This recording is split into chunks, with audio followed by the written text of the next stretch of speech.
आपका answer check करते हैं, सारे आंसर्स देखते हैं। Evaluate the role of community participation in forest conservation and sustainable arrangement in sustainable management in Himachal Pradesh. तो मतलब कम्युनिटी पार्टिसिपेशन का रोल फॉरेस्ट कंजर्वेशन और सस्टेनेबल मैनेजमेंट में कैसा रहता है। तो इंट्रोडक्शन बहुत सही है कि कम्युनिटी पार्टिसिपेशन जो है वो कॉर्नर स्टोन रहता है सस्टेनेबल फॉरेस्ट मैनेजमेंट के लिए इन हिमाचल प्रदेश। ठीक है, तो आपने ना इनको दोनों को एक साथ लिंक कर दिया, बिकॉज क्यों, ठीक है, ठीक है, 90% of the state population lives in rural areas, ठीक है, एम्बेडेड, ये अच्छा वर्ड है, आपने सही लिखा है, in the fragile mountain ecosystem, ठीक है, consisting of covering the forest cover requires active participation of the people rather than the policy framework framing along. तो इंट्रोडक्शन जबरदस्त है, बढ़िया, कोई दिक्कत नहीं। उसके बाद देखो की रोल, जब आप लिख रहे हो ना तो भाई ये की रोल को अकेला छोड़ दो, यहाँ से नीचे से शुरू करो। Grass root governance, points good. Livelihood security, points good. Relevant example सही है। मेडिसिनल प्लांट्स, ठीक है, प्लांट्स, प्लांट नहीं खाली प्लांट्स, ठीक है। उसके बाद फूडर, ये सारे सही है, ज़्यादा लिखने की जरूरत नहीं है। प्रिजर्विंग इकोसिस्टम, ठीक है, फायर मिटिगेशन, आप तो इसको दोनों को एज एन एग्जाम्पल लिख सकते हो अगर लगता है कंटेंट ज़्यादा आ रहा है।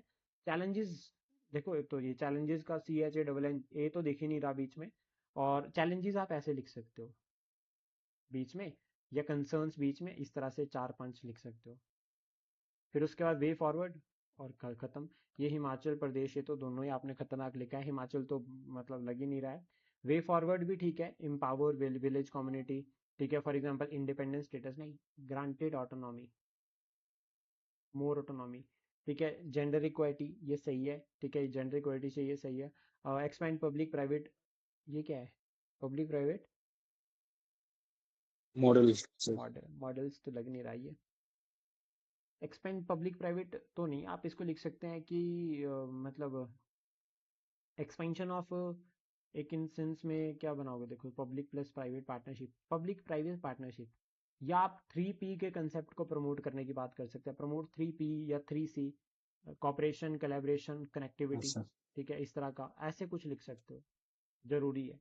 उसके बाद ओके सर। कम्युनिटी पार्टिसिपेशन, तो आप बता सकते हैं कि community participation part of democratic decentralisation और it's very necessary pillar of democracy, ठीक है, and in democracy resources managed by the public for the public, that is enough, इस तरह से कंक्लूड कर सकते हो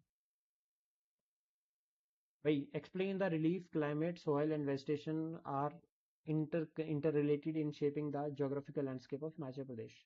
मैप नहीं आया HP का, उसमें ही सब बताना था, सॉइल वगैरह एक सब में ही मैप, अगर मैप होता तो आपको 4 या 5 नंबर मिल जाते, बाकी सारे पॉइंट्स रेलिवेंट थे। राइटिंग पे काम करना पड़ेगा। यहाँ से ना जो ये आपका क्वेश्चन है ना, इसमें सर नेक्स्ट कोई पैरा, एक हाँ, पेन, पेन सजेस्ट करता हूँ अभी आपको, जेटर कोई यूज कर सर मेरे को सकते एक हो। पेन सजेस्ट करो सर कोई। जेटर जेटर हाँ सर। जेटर इंक नहीं छोड़ता कभी नहीं, ओके सर। ठीक है। यहाँ से नेक्स्ट पैराग्राफ शुरू होना था, तो ये तब आपका इंट्रोडक्शन बड़ी नहीं लगनी थी, ऐसे इंट्रोडक्शन लेंथी लग रही है। इकोलॉजिकल डिग्रेडेशन को ना, ये इसको अंडरलाइन करने की, इसको बुलेट बनाने की जरूरत नहीं है, इसको थोड़ा सा आगे लिखो, बाकी सही रहेगा। तो आपने इसमें ये दिक्कत, ये गलती करी है। हिमाचल देखो ये भी नहीं लग रहा है, तो हैंड राइटिंग के ऊपर आपको काम करना पड़ेगा, जितना कर सकते हो ज़्यादा बेहतर रहेगा। स्पेस बिटवीन लाइन आप कई बार ऐसे थोड़ा ज़्यादा छोड़ देते हो ताकि ये लगे कि भाई क्वेश्चन कंप्लीट हो गया, स्पेस पूरा कवर हो गया, बट लेकिन आप ना क्या करो, फ्लो चार्ट पे ज़्यादा जाओ, फ्लो चार्ट पे लिखोगे तो ज़्यादा बेहतर है।